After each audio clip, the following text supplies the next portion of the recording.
معاشرہ، معیشت، میڈیا، مذہب اور ماں۔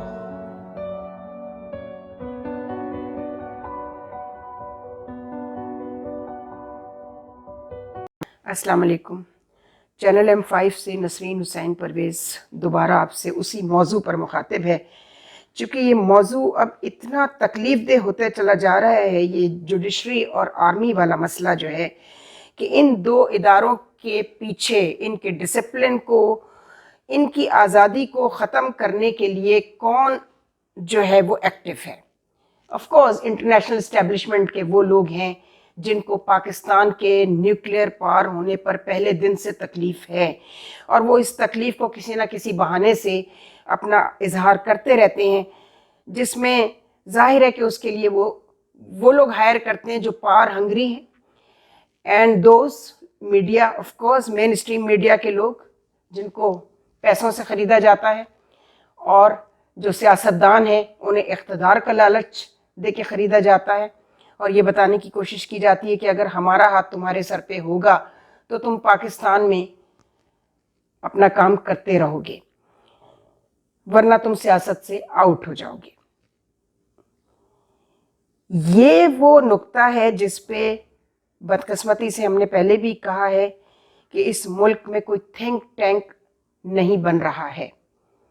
آپ جتنی ڈیولپ اور انڈر ڈیولپ کنٹریز دیکھیں گے ان میں تھنک ٹینکس ہوتے ہیں، چونکہ ساری عقل جو ہے وہ صاحبان اقتدار کے پاس نہیں ہوتی، بلکہ ہوتی ہی نہیں۔ ہاں دماغ ضرور ہوتا ہے، کیلکولیٹر ہوتا ہے ان کے پاس، دماغ calculator and physical part of your body, اس کا دل اور عقل سے کوئی تعلق نہیں ہے، اور دل کی گواہی سب سے بڑی گواہی، عقل اس کو سپورٹ کرتی ہے۔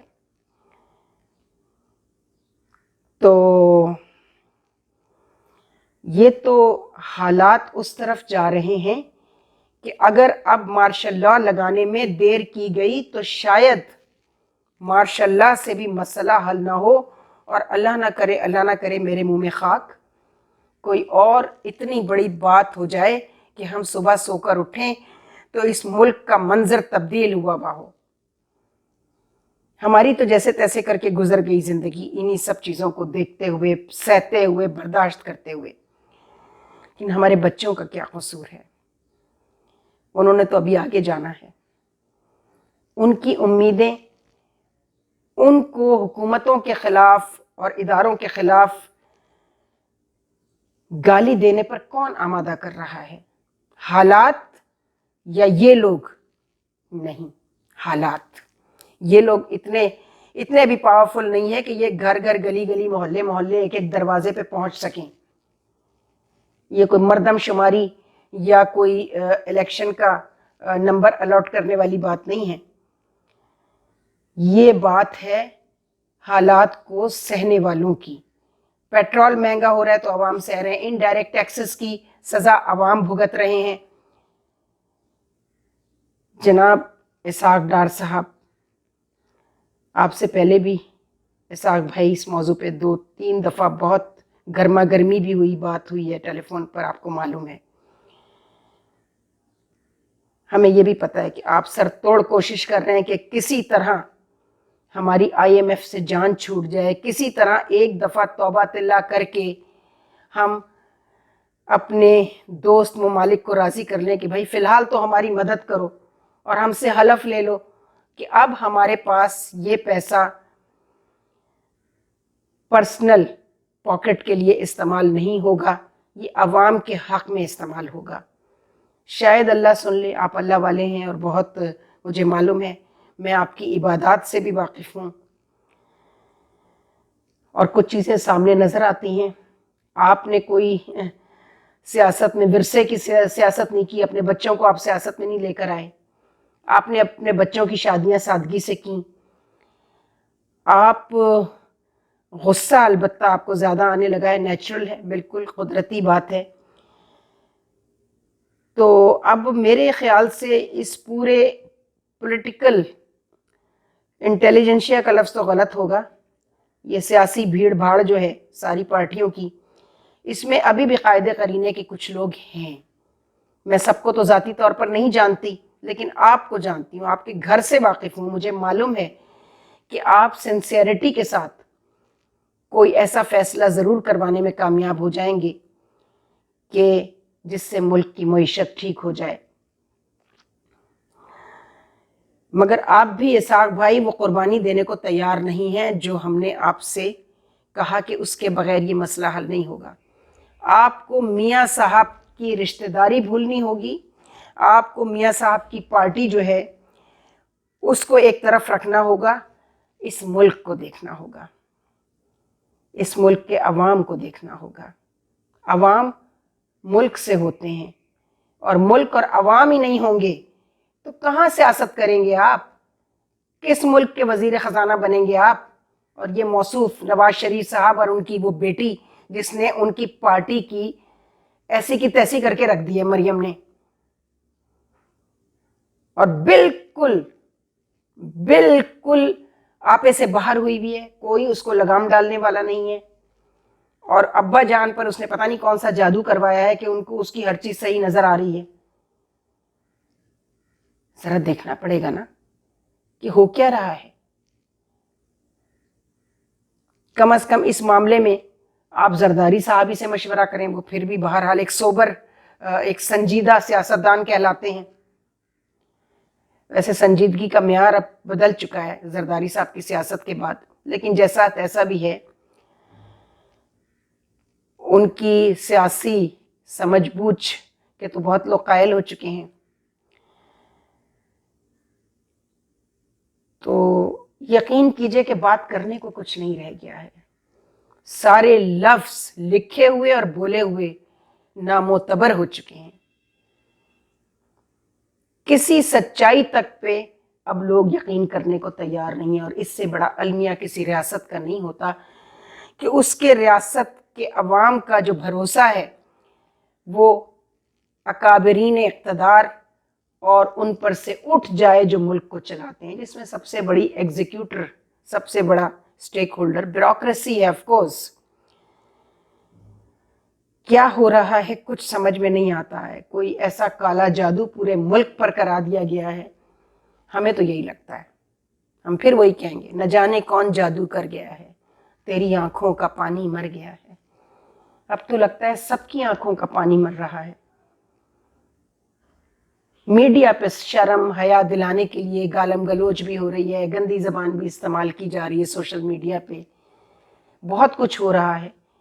لیکن یہ کام وہ لوگ کر رہے ہیں جو خود قانون توڑتے ہیں، جو خود گالم گلوچ کر کے یہ سمجھتے ہیں کہ ہم نے اپنے حصے کا کام کر دیا. نہیں، ابھی جیسے ہم نے رمضان میں کہا کہ مت کھاؤ پھل، ایک مہینے مر نہیں جاؤ گے، تو اللہ کا شکر ہے ہم دیکھ رہے ہیں کچھ لوگوں پر اثر ہوا ہے، اور بہت سارے لوگوں نے، پھر ہمارے اس کلپ کے بعد ہم نے دیکھا بہت سارے لوگوں نے یہ بات کرنی شروع کی کہ بھائی مت کھاؤ ایک مہینہ پھل اور سبزیاں، جو اویلیبل ہے، جو سستا ہے وہ خرید کے کھا لو.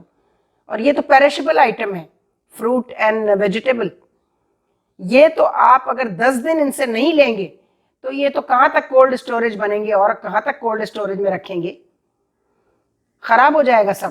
تو یہ آئیں گے اصلی قیمت پر واپس آئیں گے پھل اور سبزیاں.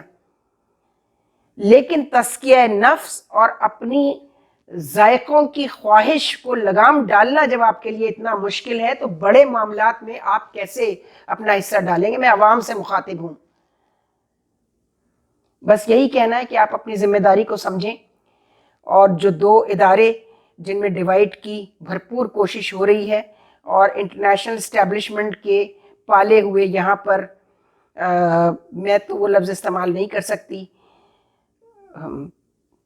لوگ پتہ نہیں کیسے پالے ہوئے کتے کہہ دیتے ہیں. انہیں اندازہ نہیں ہے کہ کتے سے زیادہ وفادار تو کوئی جانور ہے ہی نہیں. تو اس لیے میں کہتی ہوں کہ یہ پالتو کتے کا لفظ استعمال کرنا بند کر دیں. کتا تو اس کی وفاداری پر سے اس کی توہین نہ کریں. وہ بیچارہ بے زبان آپ کو جواب میں یہ بھی نہیں کہہ سکتا بھیا مجھے تو آپ کبھی 2 روٹی بھی ڈال دو تو میں آپ کی حفاظت کرتا ہوں. آپ انہیں اس ناپاک جانور کا نام لیں جس کا نام لینے سے وضو ٹوٹ جاتا ہے. یہ وہ لوگ ہیں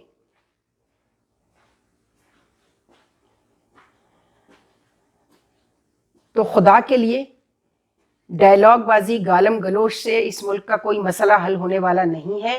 ایک دوسرے پر کیچڑ اچھالنے، ٹیریان کا مسئلہ، بار بار اینکرز میں مبشر میرے بھائی مبشر لقمان، مت اس بچی کی، تم سارے اینکرز اور تم سارے سیاستدان اس معصوم بچی کی آہیں مت لو، اس کی بددعا مت لو، اس کو سوسائٹی میں ایمبیرس مت کرو. جس نے یہ غلاظت اپنے منہ پر ڈالی ہے اس عمران کو جو مرضی کہو، لیکن اس معصوم بچی کے معاشرے میں عزت سے سانس لینے کا حق اس سے مت چھینو. بار بار تم نے اس کا مسئلہ اٹھایا ہوا ہے صرف عمران کو ڈسکوالیفائی کرانے کے لیے. الیکشن کمیشن پر کیا کہوں، سکندر سلطان کو میں کیا کہوں، اس میں تو کسی قسم اس کی آنکھوں کا پانی تو سب سے پہلے مرا. اگر اس کی آنکھوں کا پانی نہ مرتا تو آج حالات یہاں تک نہ پہنچتے. اتنی ویزیبل پارٹیزن میں نے کسی چیف الیکشن کمشنر میں نہیں دیکھی. تو اپنی آنکھوں کو، اپنی بصارت کو اور اپنی سماعت کو پاکیزگی سے آگاہ کیجیے اور اس کا لطف آپ دیکھیے گا. اس کا ایک اپنا سرور ہے، پاکیزگی کا ایک اپنا سرور ہوتا ہے. یہ صرف وہ بتا سکتا ہے جس نے اس سرور کو انجوائے کیا. سمجھنے کی کوشش کیجیے میں آپ سے کیا کہہ رہی ہوں، کوئی بہت ثقیل زبان میں بات نہیں کر رہی ہوں. خدا حافظ. افسانۂ ہستی ہم اپنے آقا کو سنائے جاتے ہیں. افسانۂ ہستی ہم اپنے آقا کو سنائے جاتے ہیں. امید لگائے